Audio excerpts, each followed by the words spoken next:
కన్న కష్టం చేసి మరి ప్రభుత్వానికి ట్యాక్స్ కడుతున్న మన తల్లిదండ్రులు మా పిల్లలు గొప్ప చదువులు చదవాలని పిల్లలంటే ఏంది కొద్ది మీకు ఇచ్చే తల్లి పొత్తిల్లో వండుకోవాల్సిన పిల్లలు వీళ్ళు తల్లిదండ్రులు ఎడవాసి వస్తున్నారంటే ఆ పిల్లాడు మేము రాందాడు ఏడుస్తున్నాం ఆ పిల్లాడు మా అమ్మ అందరు అమ్మనాయనలు వచ్చిపోయి మా అమ్మనాయన రాలే అని సరే వాళ్ళ అమ్మనాయనకి ఏం పని అంటే వాడు పొద్దున్న లేచి అమ్మనాయన పొత్తులు ఉండి ఊళ్ళో పడుకోవాల్సిన వాడు ఏదో మా పిల్లలు ఊళ్ళో సవలతు లేదు మేము ఆర్థికంగా లేము ప్రైవేట్ స్కూల్కి పంపడానికి ప్రభుత్వ పాఠశాలలు ఉన్నాయి గురుకుల పాఠశాలలు ఏర్పాటు చేశారు బయట గంభీరంగా చెప్తారు గురుకుల పాఠశాల గురించి అద్భుతంగానే జరుగుతున్నట్లుంది మేము గురుకుల పాఠశాలకు మా పిల్లల తోలి గొప్ప చదువు చదివిస్తామని తల్లిదండ్రులకు అలాగంటున్నారు ఈడ పిల్లల పరిస్థితి చూస్తేనేమో ఈ పెట్టెలను ఉన్న అతలోడు ఇతలోనికి డిస్టర్బెన్స్ ఇతలోడు వదిలితే అతలోనికి డిస్టర్బెన్స్ ఒక హాల్లో 2 తరగతి గదులు మరి దౌర్భాగ్యంగా తినడానికి కూడా ఇదే రూమా మళ్ళీ మీకు అబ్బా ఏముందిరా మల్టీ స్పెషల్ అవకాశాలు ఉన్నాయి మీకు మల్టీ స్పెషల్ అవకాశాలు ఇళ్ళనే తినాలి ఇళ్ళనే వండుకోవాలి మళ్ళీ ఇళ్ళనే 2 తరగతి గదులు అతల పాటలు చెప్పి అతల పంతులు వదిలింది ఇతల పంతులకు ఇతల పంతులు వదిలింది అతల పంతులకు పిల్లలు వదిలింది ఓనుకో డిస్టర్బ్ అయ్యి ఆ పాట కడతాం ఇంత గొప్ప గురుకుల పాఠశాల మేము చేస్తాం ప్రభుత్వం ఇది కిరాయి అద్దెకొంప మరి 1000 కోట్లు వాళ్ళ అవసరాల కోసం వాడుకుంటున్నారు కుంభకోణాలు చేస్తున్నారు మంత్రులు ముఖ్యమంత్రులు మరి విద్యార్థులకు విద్యను అందిస్తే వాళ్ళ బాధ తెలుసా మీకు తెలుసు మీరు చిన్న వయసు తెలియదు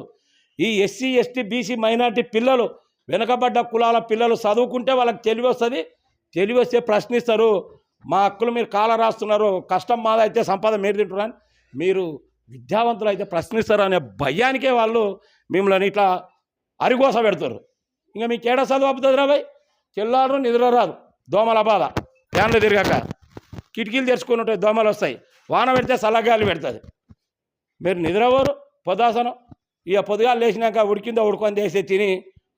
ఇంటుంటే ఎక్కడనో నిద్రను వస్తుంది కూరుకుతుంటారు మీకు చదువు అవ్వదు నా సంధ్య అవ్వదు ఏదో ఇక మేము నడుపుతున్నాం అని చెప్పేదే కానీ మీరు సమస్యలు ఏముండో ఒకరిద్దరు ఇక్కడ రండి మీరు మీకేం ఇబ్బంది కాదు మిమ్మల్ని ఎవరైనా ఇబ్బంది పెడితే తోడుకలు తీస్తాను నేను నా పేరు బురుగుపల్లి కృష్ణ యాదవ్ నేను బీసీ సేన తెలంగాణ ప్రెసిడెంట్ నేను మీ ఆయన వచ్చిపోతే మీరు ఎందుకు మాట్లాడిరని ఎవడు అన్నడ్డం వస్తే తోడకలు తీస్తా కలెక్టర్ దాకా గుంజేస్తా వాళ్ళని కలెక్టర్కు ఈరోజు ఆదివారం రేపు ఉదయమే కలెక్టర్కి ఈ గురుకులలో ఉన్న దుస్థితిని నివేదిక రూపంలో ఆమెకు అందిస్తాను నేను ఎందుకంటే మరి కలెక్టర్ పిల్లలు కూడా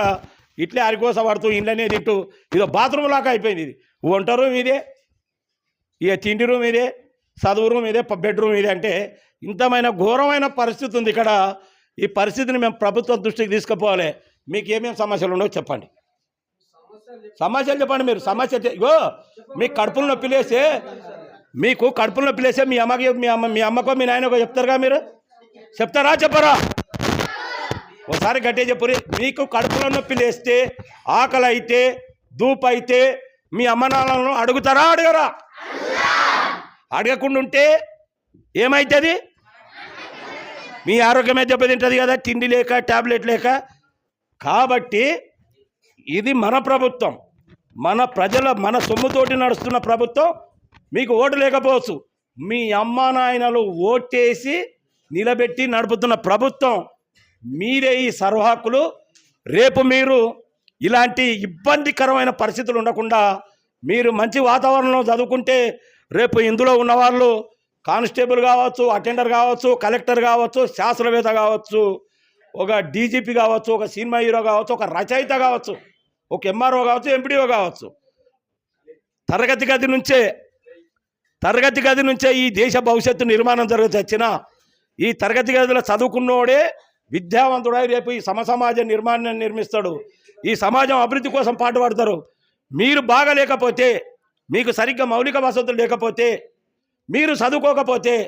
మీ తరం నష్టం పోతే మీ తర్వాతి తరం మీ పిల్లలు కూడా ఇంతకనే దీనమైన పరిస్థితిలో ఉంటారు మరి మీరు అనుభవిస్తున్న కష్టం ఒకే రూమ్లో తిని ఒకే రూమ్లో తరగతి గది నడుపుతూ ఒకే రూమ్లో వండుకొని మరి ఫ్యాన్లు లేకుండా కిటికీలకు దోమతెరలు లేకుండా కిటికీలు మూసుకోవడానికి అద్దాలు లేకుండా అరిగోస మీరు మనసు చంపుకొని బెదురుకొని ప్రశ్నించే తత్వం లేకుండా మీరు కనుక ఇలా మగ్గితే మీరు 10వ తరగతి అయిపోయి బయటికి వెళ్ళిన తర్వాత ఇంకోటి వస్తాడు 10వ తరగతి వాడు 9ోడు 10కి వస్తాడు ఇంకోటి కొత్తోడు 5ఓడు ఇంట్లోకి వస్తాడు వాళ్ళు కూడా అరిగోసపడతారు ఒక బాట మీద ముళ్ళుంది ముళ్ళు నీవు చూసుకుంటే తీయకుండా పోతే 10 మంది సైకిళ్ళు నడుచుకుంటున్న బైకులో వస్తే పంక్చర్ అవుతుంది, 100 మందికి ఆగమవుతారు, పరిశాన్ అవుతారు. అట్లే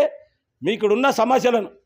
మాకు చెప్తే మేము కలెక్టర్ దృష్టికి తీసుకుపోతాం, కలెక్టర్ తోటి మాట్లాడతాం, సమస్య పరిష్కారానికి మేము సహకరిస్తాం. ఇందులో మాకు ఎవడు రూపాయి జీతం ఇయ్యాడు,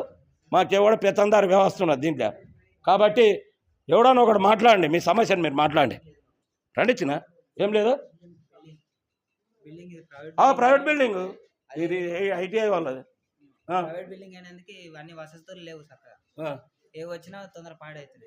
అరే మేము హరికోస పడుతున్నాం, ప్రభుత్వాలకు నివేదికలు ఇస్తూ ఉన్నాము. ఎక్కడో పనికిరాని ఆ రోడ్ల పోటీ చెట్లు వాస్తారు, మలతనాడు మేకలు మేస్తాయి, పనికిరాని